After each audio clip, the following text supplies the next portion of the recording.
một nói môi nè nhung vừa bẹp côn cặn tịch trong sập prai đó cái này chi một sách cứ sập prai chai tặng bay ta mà đong ủa tha thấy môi nè cứ trở đi tầm phong nhung nghĩa mơ cả lắm chung với nhung thông khăn sai một phong tầm o tai nhung trong lạc đồ nè đó cái này yes chef ai lấy đi nè đó cái này chấm nai đi apie 30 នាទីហើយចឹងអ្នកនរគ្នានៅសល់ពេលដល់15នាទីទៀតទេចឹងសូមបញ្ញាបញ្ញារួចរាល់ឡើងថ្ងៃនេះយកថៃក្រាញ់មកបំពងវាឲ្យស្រួយហើយញ៉ាំមួយទឹកជ្រលក់7ខ្ចីជាមួយនឹងតឡឹងតឹងនិយាយទៅអត់ដែរធ្វើសោះហ្មងលើកទី1ចឹងមានវាពិបាកទាំងអស់តែចិត្តតែកែច្នៃឲ្យបានធ្វើឲ្យបានម្ហូបអាចារ្យឲ្យល្អបំផុតខ្ញុំទៅខ្ញុំថៃក្រាញ់អាកាសដែលខ្ញុំអាចយកភាពពួកគាត់បានគឺត្រង់ទឹកជ្រលក់គឺខ្ញុំធ្វើ sauce ណែអ្នកទាំងអស់គ្នាយើងនៅសល់ពេលតែ10នាទីទៀតទេសូមប្រញាប់បញ្ញាឡើងតោះចំណុចចិត្តបែកនេះពេលតានេះ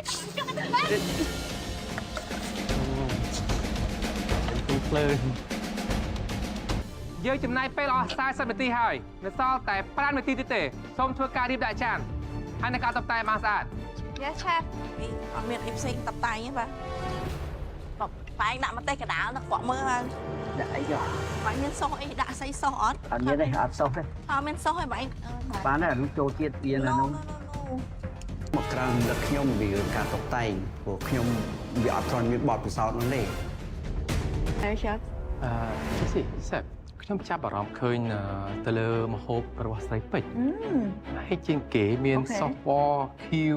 ឃើញបន្លែហើយនឹងត្រីយកទៅស្ងោរហើយបានយកទៅបុកឲ្យទៀតកន្លែងហ្នឹងហើយមើលការតុបតែងទៅបាចានអានេះផ្លែយ៉ាងស្អាតអូខេចាប់អារម្មណ៍ជាងគេចាអរគុណ chef អ្នកនរគ្នាចា chef ឥឡូវនេះអ្នកនរគ្នានៅសល់ពេលតែ2នាទីទៀតទេនៅក្នុងការរៀបចំម្ហូបដាក់នៅក្នុងចាន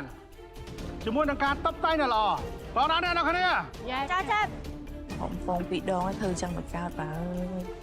ប៉ាមិនមែនហាង10000 20000ទេណាប៉ាយើងត្រូវទៅយកទឹកចិត្ត chef ឲ្យបានព្រោះតែគាត់លក្ខណៈថាអាស៊ីបែបនៅផ្ទះដាក់ខ្ទុយឥឡូវនេះអ្នកនរគ្នានៅសល់ពេលតែ1នាទីទៀតទេគឺជាពេលវេលាដែលត្រូវតែមានម្ហូបនៅក្នុងចានជាមួយនឹងការតុបតែងដ៏ល្អបើមានពេលត្រឹមតែ1នាទីទៀតខ្ញុំនឹងធ្វើល្អជាងនឹងច្រើនអ្នកទាំងអស់គ្នាចាពេលតែ10វិនាទីទៀតទេ10 9 8 7 6 5 4 3